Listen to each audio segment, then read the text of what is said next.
it doesn't.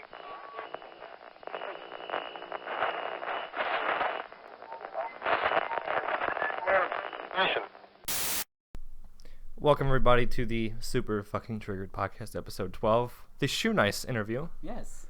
We just got done talking to Mr. Nice Shoe, and hope you guys enjoyed this interview. Without further ado, here's Shoenice.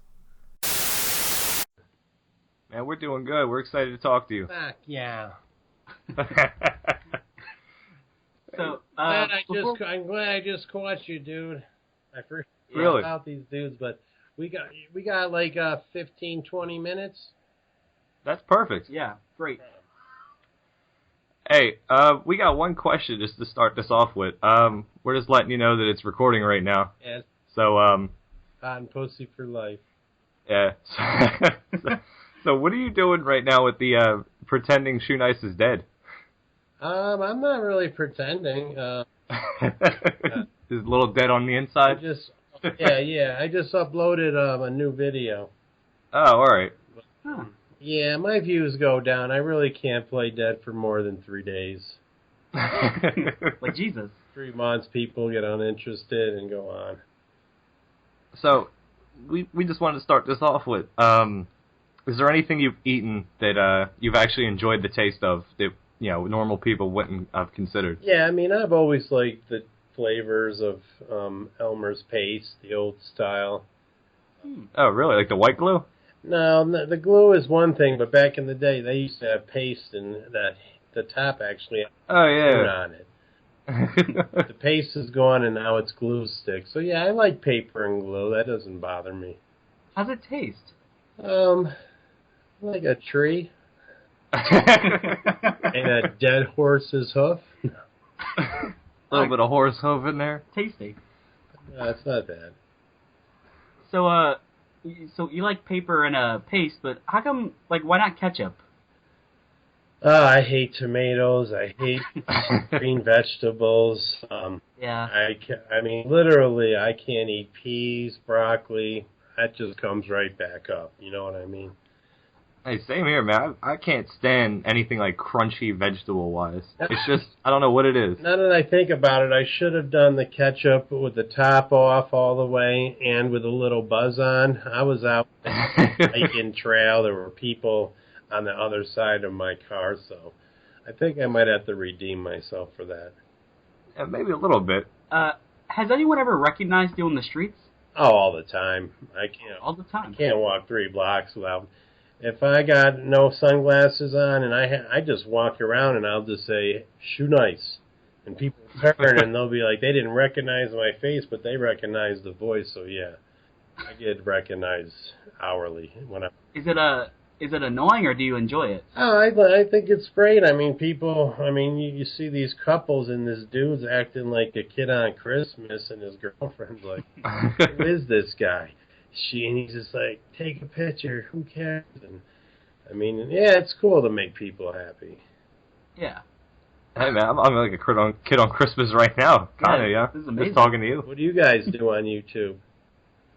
We do pretty much like an hourly podcast type thing where we just talk for an hour to each other and then we upload it. But you are so far the most star-studded guest we've had. I hope so.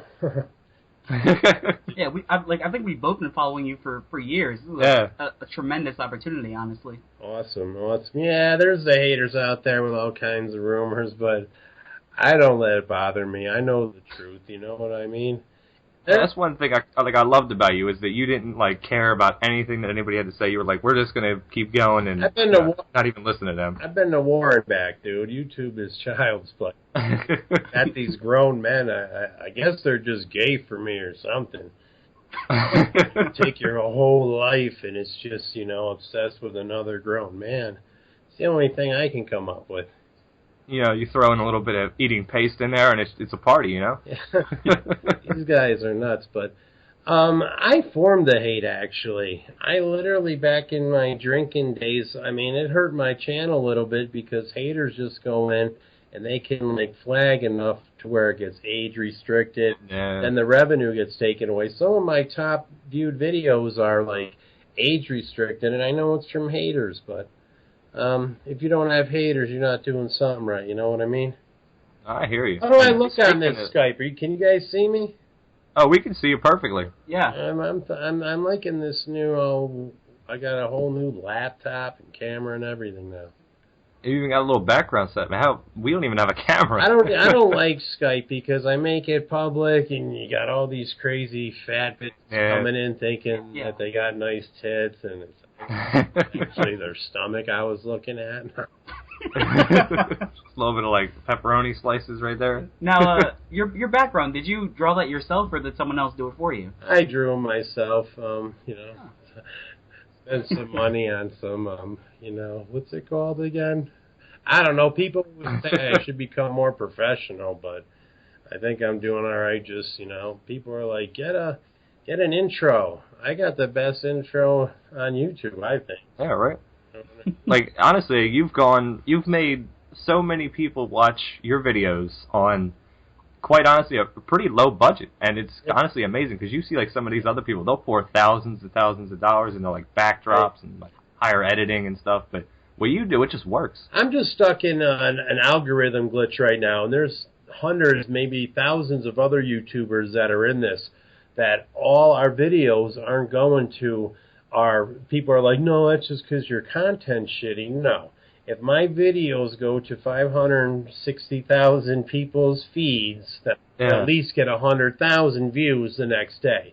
But I'm getting maybe 10-20% right now, but I went back... That's the whole sub-box thing, right? Yeah, I left Google AdSense for a shitty network, but I'm back with Google AdSense. We're rebuilding. I got an epic website coming out on 4th of July where I'm going to do like 4 daily wake and bakes.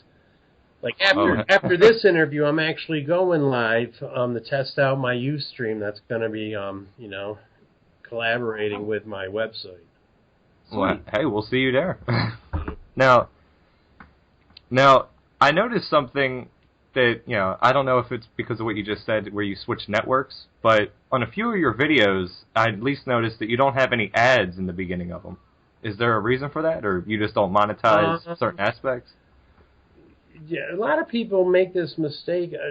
I mean, randomly when you go and watch videos, no matter what you watch, the first video usually doesn't have an ad, depending on how you're coming back into your account. The second one will, you watch some more vids, and then you might get a 30-second ad. But all my videos are monetized, but I sold some to a third party. Oh, They give you a chunk of money, and it helped me out a lot, but they get your AdSense for the rest of your life on that one video. They can't touch that video in any way. You can still share it anywhere, and it just... basically, they're the only company that does it, and they're, intertwined with YouTube, and they're going to make an offer to buy everything that I've made up to date, but it's going to have to be a nice chunk, obviously. And then everything I make after that is my revenue, so I just got to get out of it to where I'm getting all my videos on all my subscribers' feeds, and then we'll be fine. Now let's jump from YouTube side of things to what your message is, because you've said out there that you want to end world hunger. Yeah, I mean, that's probably theoretically impossible for me as a human to do that in my lifetime, but I'm just trying to start this little... I'll be a better martyr than a human on this planet. So I just want, the next generations to just say, wow, this guy, killed himself eating stuff to help the hungry. And I know I feed the hungry daily, like literally. I don't go out and go around the neighborhood without finding somebody and giving them anything, $1 or whatever. It's just in my blood, but there's so much hate and controversy and sheep on YouTube that, it's just a tough environment to, get everybody together. Because people just don't believe it. Like, I'm training for the MMA, and we saw that. I'm going to fight in the UFC by 50, only because it's mind over matter, and society has told us that you can't do this at a certain age, so... I'm not scared. I'll slam a bottle outside the ring and slam an opponent inside the ring, post both videos. That's going to be funny, guys. No. Now, I'm just wondering who's going to play me in the movie. I'm thinking Mark Wahlberg, maybe. Someone with a six-pack. Bruce Willis. Now, I was wondering, what made you want to end world hunger? Was there like an event in your life that like it just triggered you and you wanted this? I had a drunk mother back in the day. Sure, I went to bed hungry, but it was only, for, a small period of time. But my mom always instilled in us to just help out the homeless. We were always like going to the Equinox when we were kids. We weren't sitting down at Thanksgiving dinner. I mean, I just remember slapping potatoes on all these strangers' plates. So it's just instilled in me. Like if I ever was one of them people that won, $500 million in the Powerball lottery, I would literally like drive around in ghettos and just throw out, dozens of, I don't know, stacks of $100 bills. Watch them all for it and shit. Just drop like $10 million cash on South Central. That'd be. I hope you win. Yeah, right. I'm gonna go to South Central. But somebody's gonna eat. Yeah. Now we live in Philadelphia actually, and we see this problem all the time because like outside of any like chain food store, there's always 2 to 3 people a day just hanging around outside saying they're hungry, they need food. I try to help some of those people out when I can, but. Would you guys ever see the Rocky statue? Yeah, we have. Yeah, that's like once you're born in Philadelphia, they take you there to like baptize you almost. Yeah, I gotta go see that. He's my hero, and those fights were real. I don't care about anybody. Yeah, right. That one time he flew to Russia, he beat up that Russian guy. Yeah, that totally happened. Well, see, that's what I'm training in Denver, so I'm 5,000 feet above sea level. So when I go down in the rest of the United States to do MMA fights, I already have that advantage of cardio. My body's just going to enjoy that, supple oxygen that we're not getting up here in Denver. So, any reason for you training to join the MMA? I've always been a fighter. I just broke my back 10 years ago, family, kids. I've watched MMA since before UFC.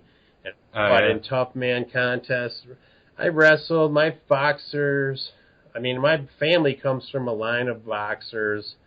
We actually had the board. The speed bag wasn't his, but the board came from a gym that Cassius Clay trained at. My grandfather got all that equipment, gave my father the board. So I was 7 years old doing the speed bag, hitting it off the same, board as Muhammad Ali. So it's just fate, you know what I mean?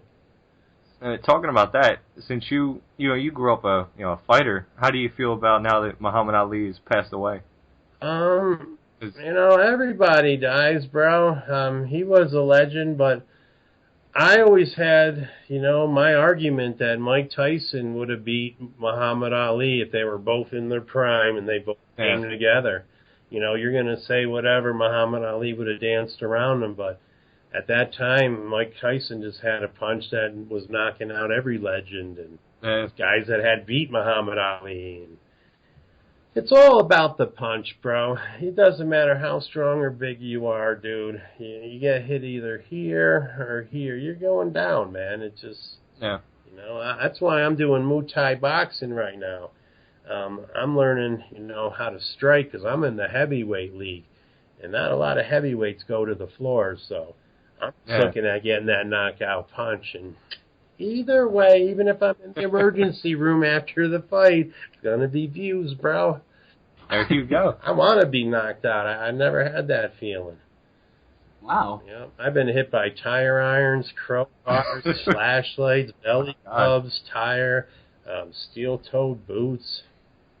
Jeez. I had like 5 guys jumping on my head one time outside a bar, and I'm just laying there going Nike, Adidas, Reebok, which a couple stops, and they're like, "You're killing them." I'm like, "Get back in your car, man. I'm fine." Egos are just out a little early this year. Man, you sound like you're going to be a great fighter, honestly. Oh, yeah. It's, a lot of guys that are fighting, they got full-time jobs. they can only get to the gym here and there.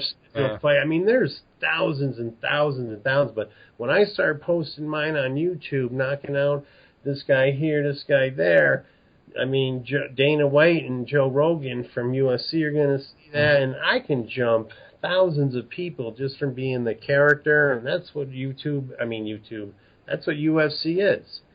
Fucking characters. I mean, Brock Lesnar's coming back in the heavyweight, and now that Russian, he's leaving Pride. Or not Pride, the other division he was in. I can't even say his name, but he's my hero. But yeah, it's going to be a good time.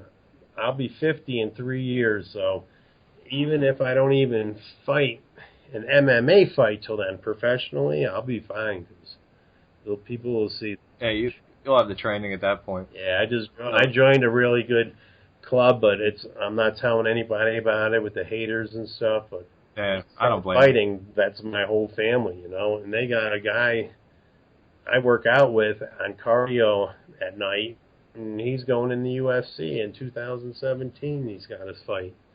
Oh shit! So yeah, it's cool. Now let's just round this whole thing out with my question was that is there anything that you just can't physically or mentally won't eat? An item that's not a food item, or it's something that you've thought about doing, maybe a video for, or you couldn't do it? The popular balut egg, where you crack it and you can see it. Furious Pete did it, but I don't know. That's tough. I don't know. I mean, like I said, food is my enemy. Obviously, you can't drink bleach. That's just going to eat your insides out. Yeah, that's a bit too much. Petroleum, gasoline, I'm not going to do. But, I mean, in the end, the thing I like to stay away from, bro, is bad vajayjay. There we go. And that's this interview, and all I gotta say is, hey everyone, Shoenice again. Thank you, SFT, for another great interview. Hey, thank you, and just for future reference, my name is Mike, and this is Zeren, and you're the funniest man on YouTube, and we've been happy to have you. Yeah, it's like an honor to have you on. Let's do another one someday down the road. All right, cool. Yeah. That would be perfect. Have a good day. Thank you very much to Shoenice for being on. We really appreciated having you on the podcast. We'd love to have you on again sometime. For those of you who are new around here, be sure to click subscribe on our YouTube channel, the SFT Podcast. You can leave us some feedback with likes, comments, whatever you guys feel is applicable. Also, be sure to check us out on Twitter at the SFT Podcast or on our Facebook page called the SFT Podcast. Hope you guys have a great day.